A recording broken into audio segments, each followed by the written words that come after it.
Hi, welcome back to The Monthly Truth. In this episode, I'm sitting down with Sanam, therapist, mental health advocate, and founder of the Art of Joy Project, an organisation supporting domestic violence survivors.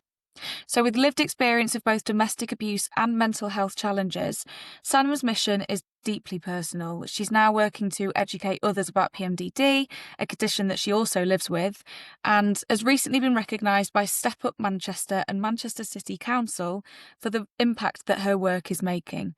Her story is one that you just don't want to miss, and you will be coming away with tools that you can use to get through PMDD each month. So without further ado, enjoy the episode.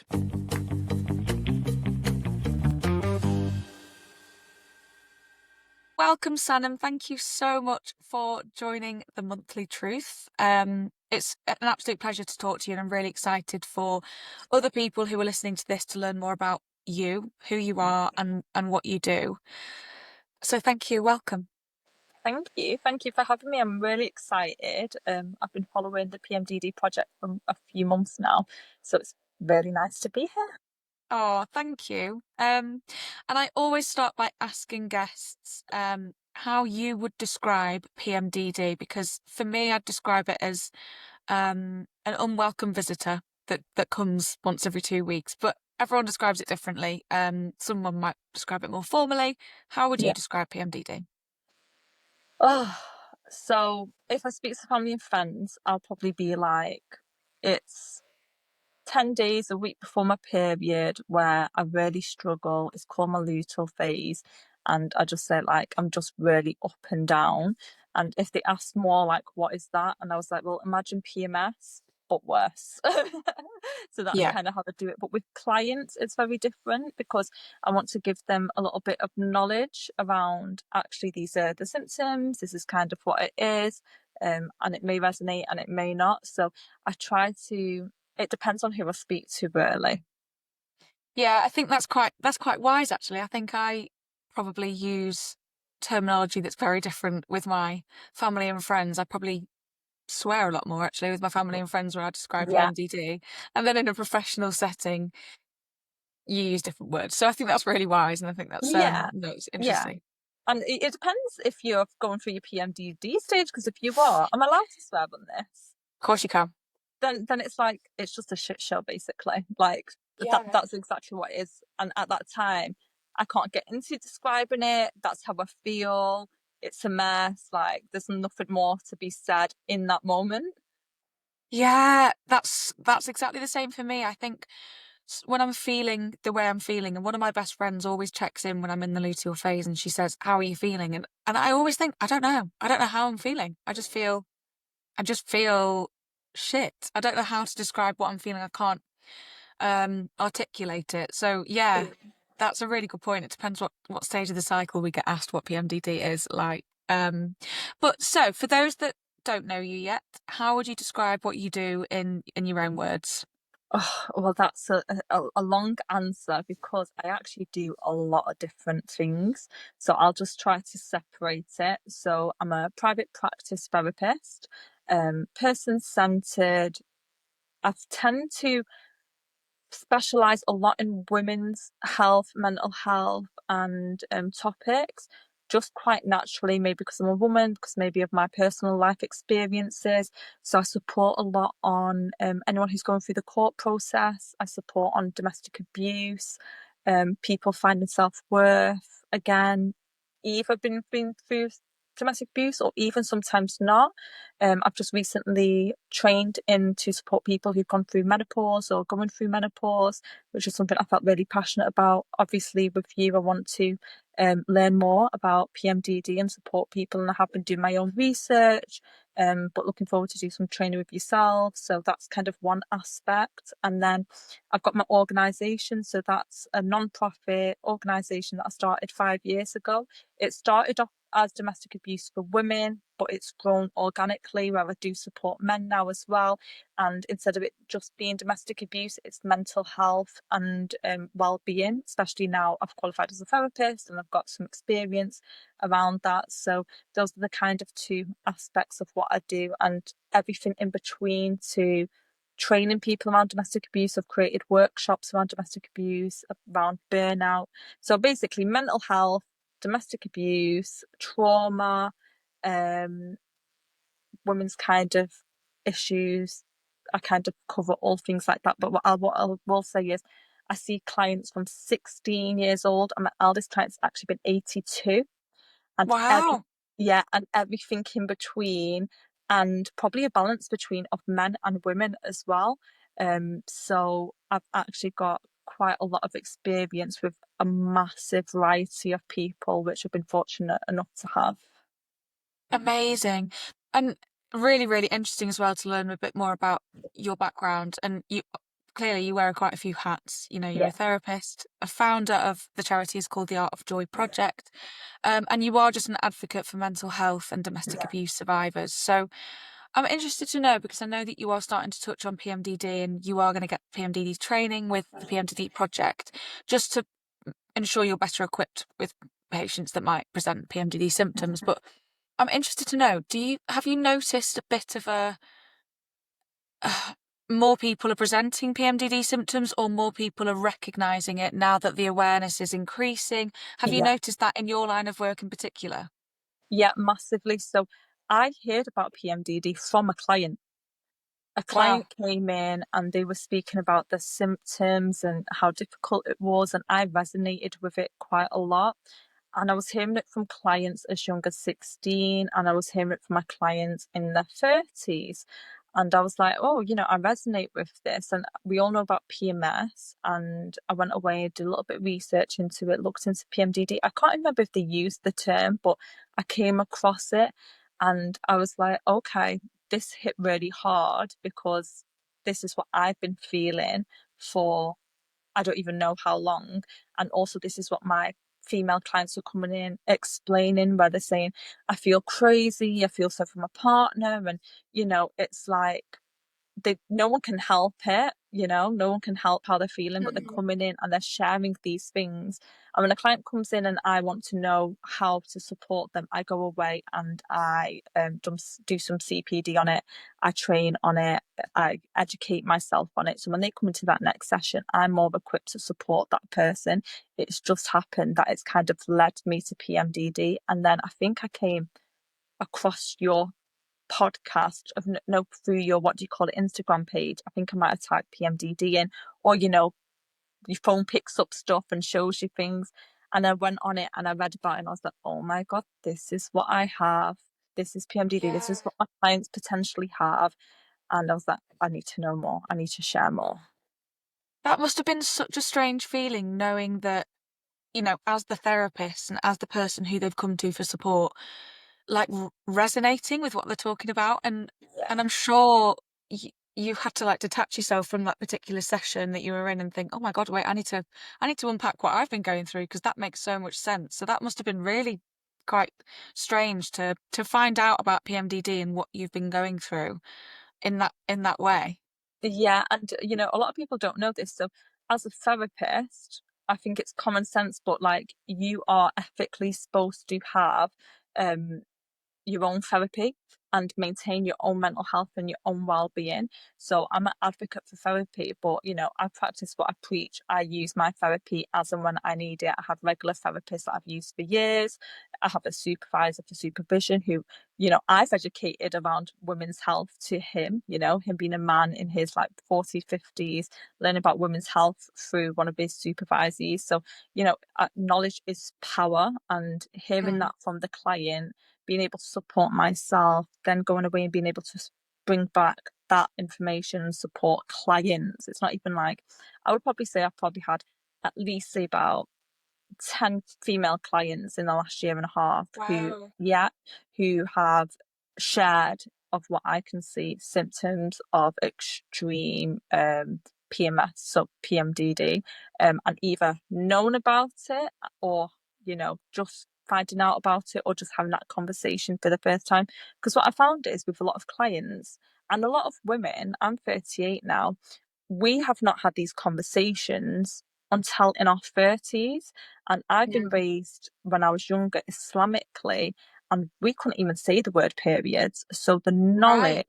around periods, women's health has literally come about for me in my late 20s, in my 30s, through conversations with friends, and with females that you come into contact with, which to me is kind of mind blowing to know that little about like your body and something that you've had for a significant amount of years. Yeah. That's really interesting. And I think, because I always think about the statistics of PMDD, globally, but in the UK in particular, as Yeah. that's where our charity is. But I always think, they're significant statistics, but I don't think they're accurate. I think it's Oh, actually absolutely far not. greater than, yeah, because I think so many people, like you've just mentioned, there's about 10 people that you're speaking to, and some of those had never even known what PMDD was. And I speak to people and they come across a post about PMDD, and that's how they realise that what they've been experiencing isn't just normal PMS. Not that PMS is normal, but that's how they've discovered what PMDD is. And like I think the more awareness, the more conversations, and a lot of it is because for whatever reason, many different reasons, people don't talk about menstrual health, and that's slowly starting to change, but Yeah. still a long way off. But until that does change, people are still going to be in the dark with this condition. So yeah, that's really interesting, actually. Yeah, yeah, that's a whole different topic we could go into. Yeah, definitely. And well, kind of on that as well, because of the misunderstanding around PMDD and because people will be coming to you presenting symptoms of PMDD but not knowing it's PMDD, Mhm. how do you how do you help them start to untangle it and start to find out whether it is PMDD or not? Okay, so there's a couple of times where I've done this. So to not break, if we're in a therapeutic session, to not break the session and their process, I might perhaps suggest that, well, if you would like to, maybe we could discuss that a little bit after the session if you've got 5, 10 minutes. And quite often I bring up the PMDD project website. Oh, And yeah, I do. And we go through it on there, the symptoms and stuff. I'm happy to share the link with them. I tell them to speak to the GP. What I really want to do is hand them back some of the accountability and say, go research this, educate yourself, because, it's so important for us to learn about our body and what's right for me. It might not be right for somebody else. So, how I'm kind of getting myself to a really stable place, that might not work for somebody else. But also, I do want to support them in that process as well. So, I will, I did it with a young person and we sat there for an hour and a half after a yeah. session. Like, I didn't charge her, like, we sat there for an hour and a half on a session and we spoke through the symptoms, what they look like, how you can get a diagnosis, which is, I've heard, is really hard. Just because you don't get a diagnosis, just because somebody's not turned around and said, yes, you have that, doesn't mean you don't know your body and what you're going through. And I'm not saying everyone should go and self-diagnose, but you know your body, you know the symptoms. If you feel that's what you've got and that resonates with you, that's what I'm going to take into consideration during our sessions. So, go educate yourself, have a look at the symptoms, speak to your health professionals, have a look at how you can support yourself on that journey, educate your loved ones. If you've got a partner that you're living with, or a roommate, or whoever's really close to you, especially people who are really close to you, because that's who you're probably going to butt heads with, right? When you're going through your luteal phase, when you're really struggling, educate them and, let them know what you're going through and how to support you, because we're just learning about it and we don't know. So they are learning about it and they also don't know. So just really handing back that kind of like, go educate yourself. Here's the support. These are the things that you kind of need to be looking out for.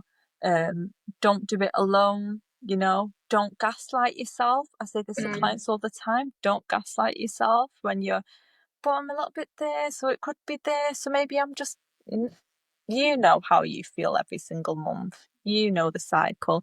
And another thing I tell clients to do is track your periods. mm, I've tracked my periods for a long time now. So before I even heard about PMDD, I tracked them. So when I heard the term, I could then go back and look at my symptoms every single month and see when the lead up to that was. So yeah. I use an app to do that, and that's been really helpful to me. And when I go to the doctors and they're like, how long ago was your last period? I'm like, oh, just here you go. You can have a look and see when my cycle was. I kind of wanted to touch back on what you were just talking about with, how it does impact the people closest to you, and you do tend to take it out on those that you're closest to. Yeah. Do you see patterns then in how PMDD can impact relationships or work or self-esteem? Oh my God, massively. Yeah, I would say 100%. So I think it affects definitely your closest relationships. If I speak from clients' perspectives, partners, living with partners, they really, really struggle, and there's a lot of guilt, whether it's intentional or unintentional. There's so much guilt because you feel terrible when you're in those phases, where you can't control your emotions, you're feeling insecure, you're projecting, or you're not communicating in a positive way because you're just too depressed and you're just too, sad and upset, and you just feel a mess, and your partner doesn't know how to deal with it, or they feel like you're giving them a hard time.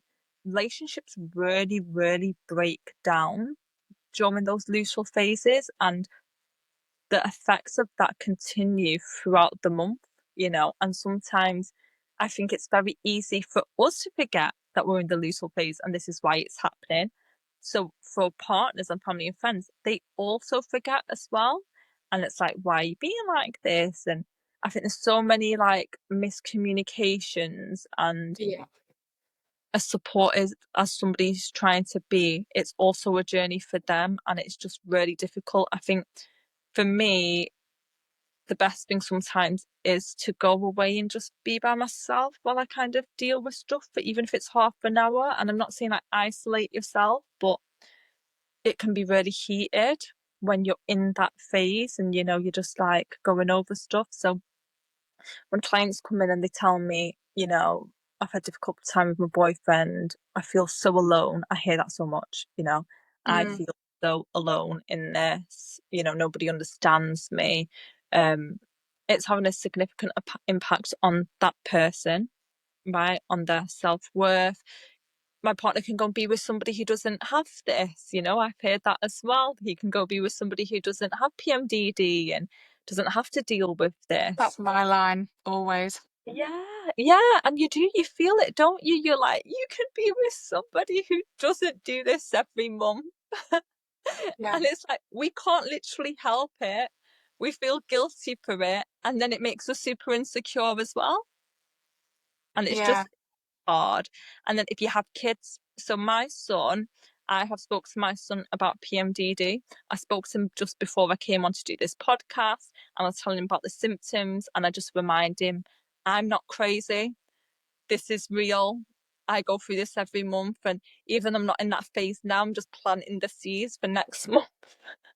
That's amazing that you can have that conversation though with your son. I think Massively. going back to what you were saying before, where when you were growing up, you never kind of had those conversations. To see how far you've come now is that's amazing. And I think it's so healthy to be able to have that open communication with your family, with your closest ones, so that you are giving them a heads up, but also allowing them to not be angry at you if you aren't behaving how you normally behave and you act out of line a little bit, but they can it comes from a place of understanding as well.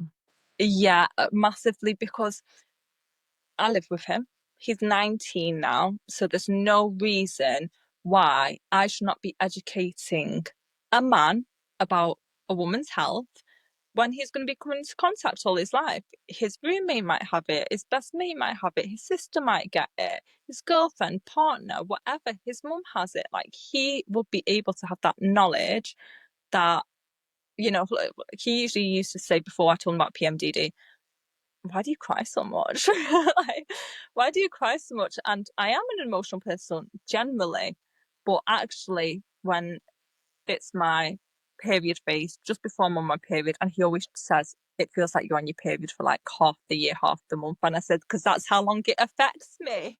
Imagine having it. Yeah.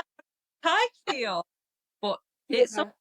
to educate him because that's one of my closest relationships. So it's going to Yeah. have an impact. And it might be, he cooks for himself, fully domesticated. It might be on that day I'm like, listen, guys, not cooking for anyone today, like not in the mood, and leave me to it. And I'll be a little more mopey and they'll get it and they'll understand it. But if I had that shame that I kind of was raised with around periods, I would be like, oh, nothing's wrong, I'm okay, and I'll just crack on and doing it. And I think that's what my clients are finding now, that actually knowing about PMDD can also be quite empowering, even though it can be quite difficult because you can stand in your power a little bit and be like, actually, I need this for myself and I'm going to put a little plan together and that's going to help me and that's going to involve my closest people, support network. So it has massive impacts, but I think also we can try our best to manage that where we can. Yeah. And I think, therapy, whilst I suppose a lot of people feel nervous about therapy and money is a massive barrier to that as well, but it is so beneficial just being able to talk about all the different aspects of your life, but whatever aspect may be most significant during your luteal phase. W- Because there is a bit of a barrier with therapy and some people just don't feel comfortable signing up to it in the first place, what would you say to someone who is maybe on the fence? So I would definitely say, so I offer concessions, I've even seen clients who have been at crisis point, not around PMDD, but with their mental health, and I've seen them for free, like, I love this job. I'm going to do it. I'm not going to turn somebody away, especially people who are high risk. So what I'd say is do your research. There's lots and lots of therapists. Go with a place that's quite, I would look for somebody maybe on BACP or Psychology Today, or go through a recommendation. Recommendations are amazing. Almost all my clients are through recommendations or word of mouth. Wow. Yeah, which is massive. I have no website. I've done that like link tree thing on Instagram, and I don't really even like use it. I've never had a client come through it. I don't even know if I've done it properly. I'm not super tech savvy. Everyone's word of mouth, and that's because like I go out, I network, and I meet people. So if you meet somebody and you instantly feel safe to have a conversation with them and they're a therapist, you might think, okay, I'll give this a go. And if that doesn't happen, get a free consultation. Ask for a FaceTime consultation rather than a phone call consultation because a lot of people want it online. I would say 90% of my clients are online now, if Okay. not five, just naturally, organically, I do offer in person. So get a free consultation. And even though, you said about money being a barrier, money is a barrier. If you are in the UK, get yourself on the NHS waiting list. The waiting list is like a year and a half plus. But if you get in private therapy, and I tell my private clients to do this, come and see me. If you want to stay with me, stay with me. But there's no harm in you being on that waiting list and me supporting you to get that referral. And a year and a half, either you're not seeing me or you can take a break from seeing me, get your 3 8 sessions and come back if you want to. Like, there's no harm in doing that. Um, Again, I offer concessions. There's a lot of places that offer concessions. I have clients who see me ad hoc, so they might see me once every 2 months because that's what they can afford. I have some clients who see me once every week, once every 2 weeks, once every 3 weeks, once every 4 weeks. I can work with you, right? I'll give you a concession. Instead of leaving yourself until you get to crisis point, have that one session once a month if that's what you can manage. And if you tell me you can't manage that and you're at crisis point, we can still work something out for sure. My lowest concession is £25, and that doesn't even exist. That there's no concession anywhere that I offer that. But I've had a student who's been with me since she was 16.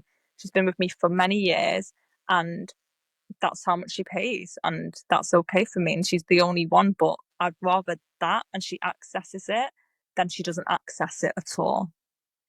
Wow, that's actually amazing. It's so nice that you're being as inclusive as you are and making sure that everyone is able to access your services. I think that's honestly incredible. So thank you so much for that. And let's say someone's listening to this and they want to come and get therapy with you. And they have PMDD. what do you think they might expect from a therapy session? Is it different to how you approach your other clients, or is it pretty much the same? And how does that look? No, so one thing that I ask clients is, even though I'm person-centered and I'm there to talk in therapy, it might be that you need a little bit more directness in the session. You want a little bit more advice and guidance, especially because I'm quite transparent with clients. Yes, we have boundaries and we don't overshare, but I think I'm going to share. I've got PMDD, so you know that I know what you're going through, and I also have some knowledge around it. So it might be that would you like to discuss some of that inside the session, or would you like to leave it till after the session, or do you just want to express yourself? I ask the client what they need from me. I can support in lots of different ways. Any support that I offer outside of therapy is free. So if you're my client in therapy and you need signposting somewhere or you need support for a referral, I will do that for free after the session. I will just schedule it in. So it's not just I can just offer you this. You tell me what it is you need, and I've got resources and a network where I can go away, research that. If I can't do that after the session with you, I will then go away and do that. And either I'll speak to you before the next session, or I'll speak to you at the next session and give you all the information, all the links. And if you need me to sit there and support you and do that form, then that's okay. And I don't just give people a number and just send them off. If I'm going to signpost you to somewhere, either I'm signposting you to somewhere that I know the people, I've met the people, I've used their service, I know somebody who's used their service, or I call that service and say, can you support this person, this age, this location,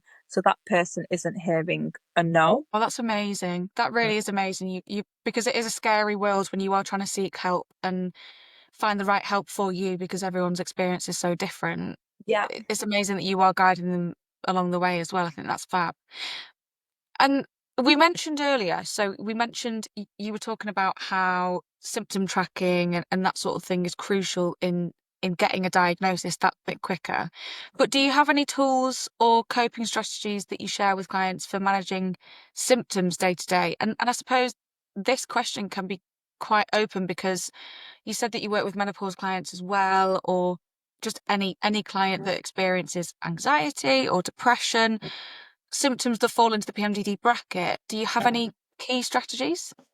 Yeah, so what I always share with clients first is, this is what I've tried, this is what works for me. Do your research and see what works for you, right? Because one, I can't prescribe or diagnose.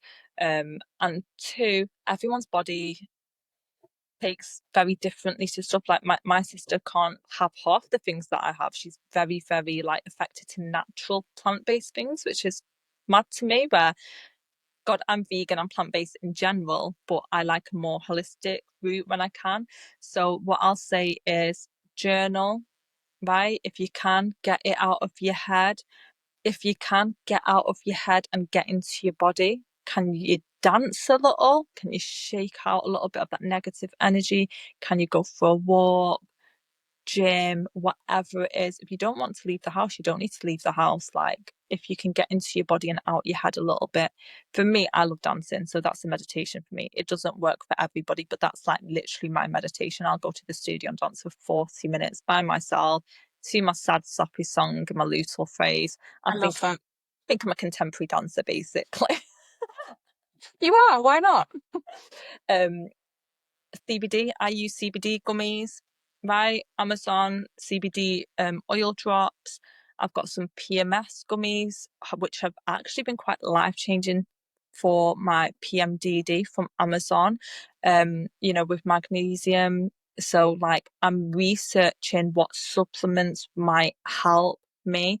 I'm also then going off to my GP. Can you go and get some blood tests done? So Mm. if you've got any deficiencies, can you get your hormone levels tested? So there's a level of your health care. Can you get that knowledge on your body so you know how to support yourself? Can you do some mindful practices to support yourself? Sometimes I just say, when you're feeling your lowest and you don't feel anything, can you just put on a comedy? Can you put something on from your childhood that you know that no matter how sad you feel, it's going to make you laugh? Mine's Frankie and Grace on Netflix. I love Frankie and Grace. That's I know I'm going to have a good laugh when I put that on. So it's a mixture of things and just finding what works for you. Also, if you're having therapy with me, can you time your therapy around your luteal phase? I do that for my Mm. therapy. I have my Yeah, therapy yeah, yeah. around my luteal phase. Yep. So I can go and cry and be as emotional as I want and get it all out to my therapist. So I'm coming home a little bit lighter. Yeah, that's a really good idea, actually. And I suppose it you have like s- a time where you're gonna talk about your feelings, let them out, vent, cry, scream, whatever, in that hour or so that you've got with your therapist, so Yeah. that it's not draining you all day. I mean, you're still going to feel it all day, but you've got time to actually let it out in that day. So it's something to sort of not look forward to, but something to work towards and like keep yourself going to. So I think that's a really good point actually. And Timing luteal phase. yeah, and for people who are, and like we get really depressed, suicidal thoughts come into practice. If you're not having therapy, and therapy isn't like an emergency service, where do you go? If you don't, I'm lucky enough to have family and support. Not everybody has that. Not everyone has a friend that they can pick up the phone to. Not everyone has a family member that they can speak to or a partner. Where does that person go? Pick up the phone, speak to Samaritans. Samaritans are amazing. I've had friends who work for Samaritans who are qualified therapists. Like they give training, but there's people out there who are mental health professionals who still volunteer at Samaritans, and they're 24 hours a day.